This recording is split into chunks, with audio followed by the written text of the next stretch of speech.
Hey y'all, welcome back to Sitting with Ashley. I'm Ashley. This is the next disorder that we're gonna go over for diagnosing and dismantling society. And today we're gonna talk about anxiety. And there's actually an Angels and Airwaves song. I was trying to put here it is. Alright.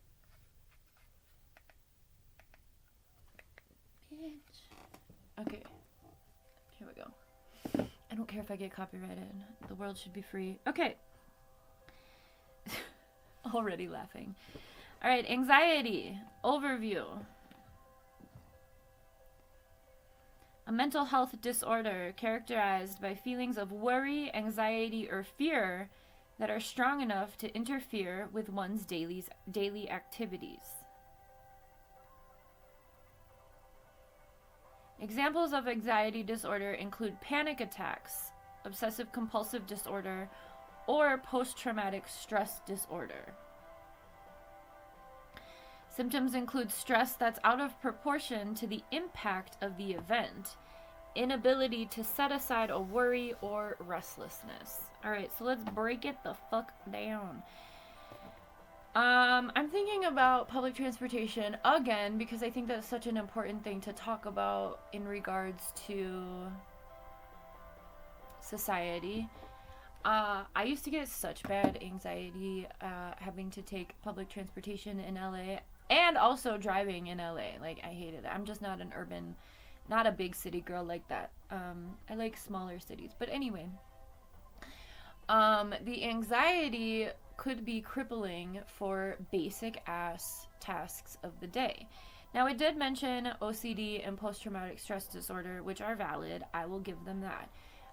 Because anxiety stems from an uncertainty of outcome, right?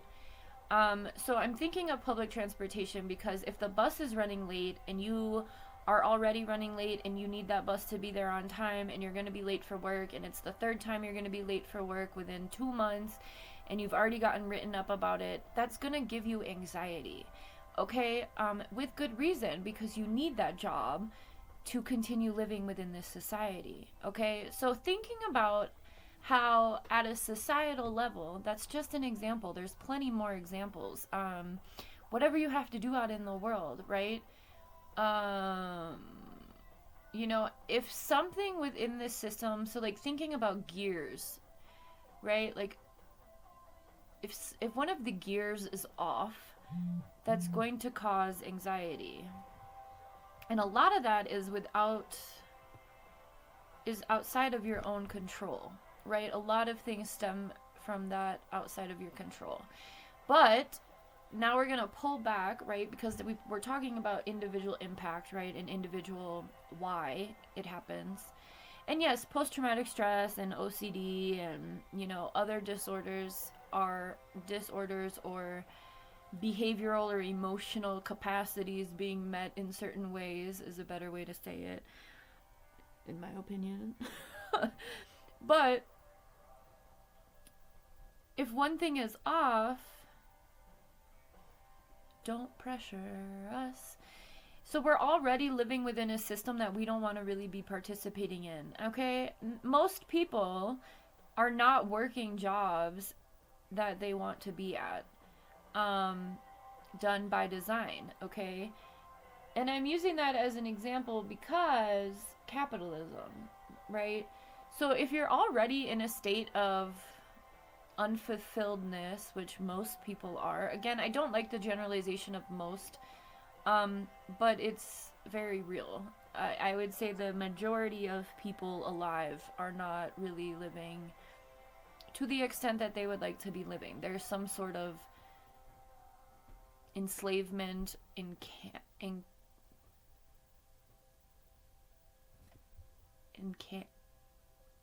why am I getting encampment for homeless folks? So think about homeless folks. You can't really get a job if you don't have an address. And that was something that when I first entered LA, I was like, what? Never had crossed my mind because it was never my reality, right? Which, okay. But think about that anxiety. Think about trying to get out of systemic flaws right? Like clawing your way out of these systems that have been put in place to keep people in place, right? Keep people working for others, like the service industry or whatever. All of that, like, I remember Macy's. Macy's was such a hard job for me. It was in a mall, and there was like, I've mentioned this before, probably the last time, but the anxiety I felt when I knew I had to go to Macy's and work was almost crippling. Like, I hated it. And I had to take like 4 buses, and it was in the hood, like a deeper hood than the hood that I was in. And as a white girl, I'm just like, oh gosh, you know, um, it was hard for me. But all that to say is, most anxiety is stemming from you having to do shit you don't want to fucking do. Point blank, period. So, I'm thinking about when I have anxiety when I use my car. What are times that you have anxiety? I think anxiety is very normal. When we see people or when we interact, remember that we are electromagnetic beings, so we subconsciously pick up on other people's energetic fields.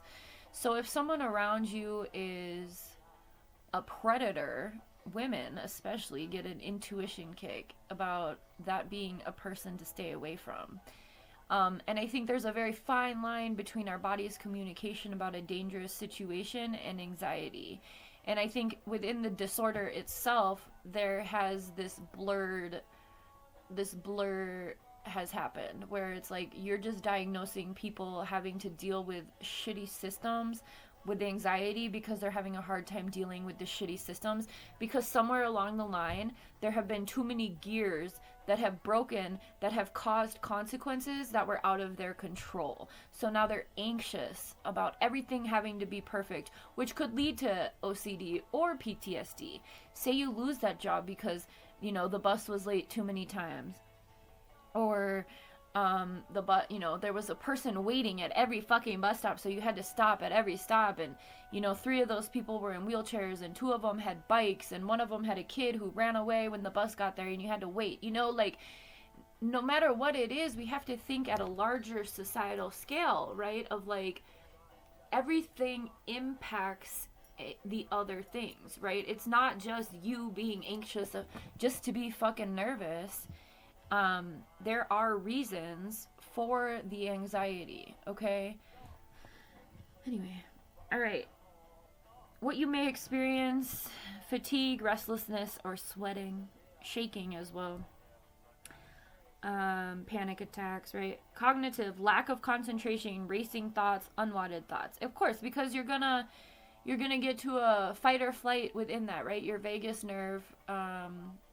We talked about that on a collective combo. What was that one called? Responding to mental and emotional crises, I think. If you want to learn more about the vagus nerve, go look at that. But that's like your nervous system's information that like connects your gut to your head, right? So lack of concentration, racing thoughts. So okay, you can't concentrate because you're playing how this is going to play out in your head. You're like, if there's if I'm 3 minutes late, I'm going to get written up again and I'm going to lose my job. So then you're sitting on this bus being transported throughout the town. And I'm using public transportation is a big thing for, it's a very anxious experience for people who have anxiety, right? You never know who's going to cross your path. When I did the envisioning of our future, or of New Earth yesterday, I mentioned how public transportation was more like relaxed and no one was worried, and I mentioned it was because no one had to work or like no one had to go to a job, right? Like we weren't rushing to get somewhere, it was just to be there.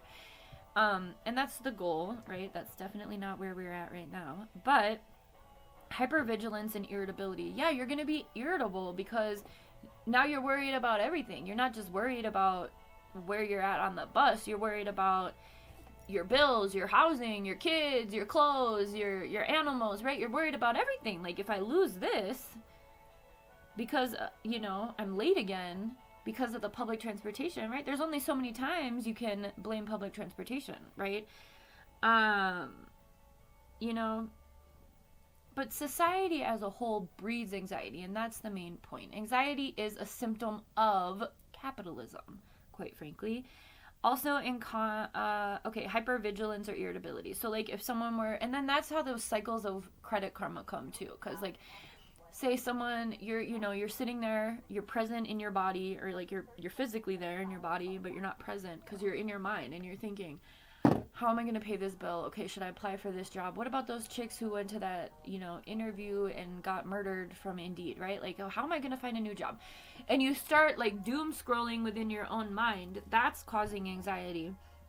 And then out of the blue, someone tries to say something to you like, oh, I like your shoes. And you're like, oh, what? And you like react mad to them. And then that person's going to have that reaction of like, oh, well, I'm never going to give anyone else a compliment ever again because that one person. But like the thing about it is that one saying, right, everybody's facing a silent battle that we know nothing about, so just like be kind to each other. But like that's the thing, like instead of individualizing this, we have to recognize that our public venues are places of anxiety, because most people don't even want to fucking be there or having to do that shit anyway to begin with, first and foremost, right? Please. And then acknowledging why we get anxious and other things. Like, I can't go to the grocery store. And I've never really liked going to the grocery store. When I was married, I was like, that's a you job. I don't want to do it. And that worked for a little while. And then he just did the weaponized incompetence thing. And I'm like, okay, fine. I will do that. Even though he really liked shopping, and I hate it. Hi, baby. Are you anxious about anything right now? Do you have it? Oh, you want your chair? Hang on. Hang on. Spinny chair. Highly recommend. Especially if your kid's autistic.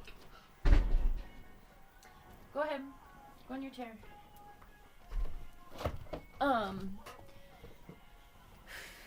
So, like, teaching your kids how to deal and cope with things. Teaching yourself how to do that shit. Reparenting ourselves. Treatment consists of therapy. Okay, but if your therapist isn't conscious or hasn't done decolonizing work, then that's not going to help, because they're just going to be like, oh, you need to be institutionalized. And then that's going to be a whole nother fucking layer of anxiety, because you're like, that's what I...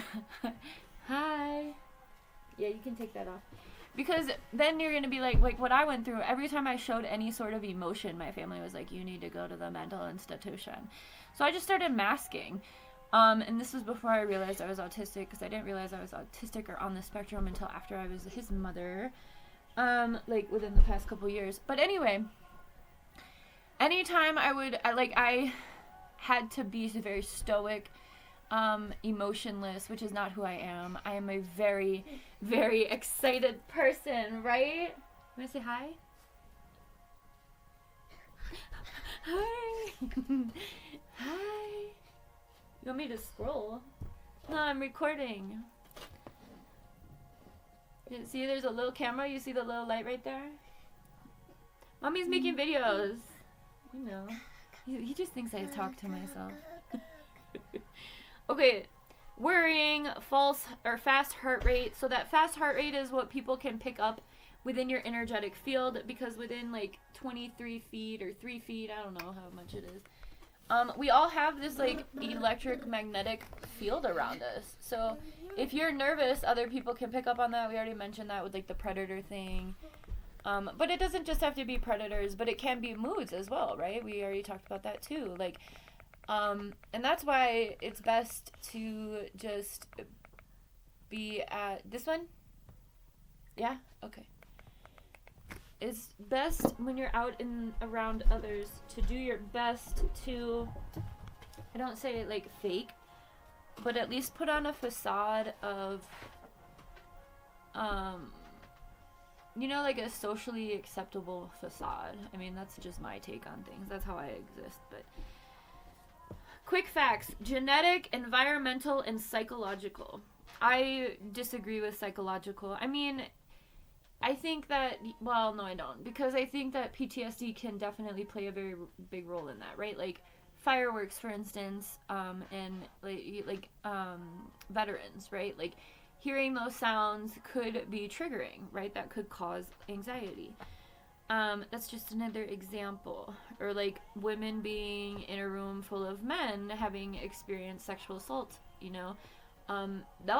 that's a very common response, though. That's the main thing I want to get across to you, is it's common to have anxiety, and it's common and normal to have anxiety about, like, that's again your body's response. That's your emotional body telling your body that there could be potential danger, because at one point there was.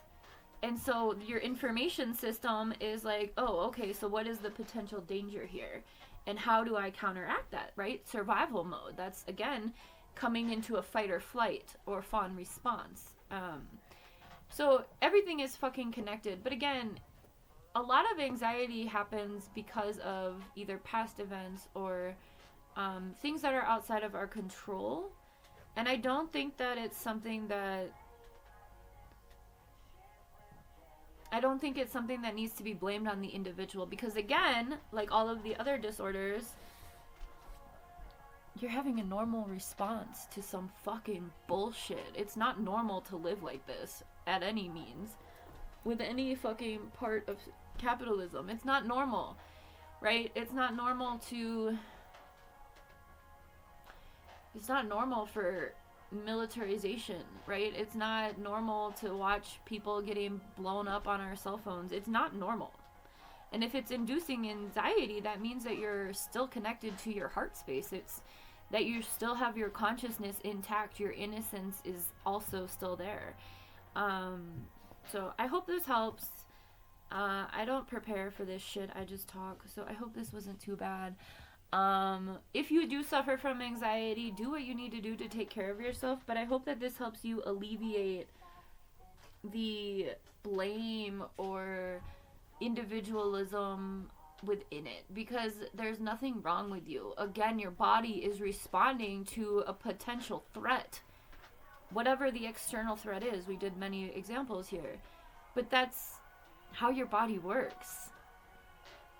That's what keeps you alive. Recognizing where threats are and how to avoid them. Have a good one.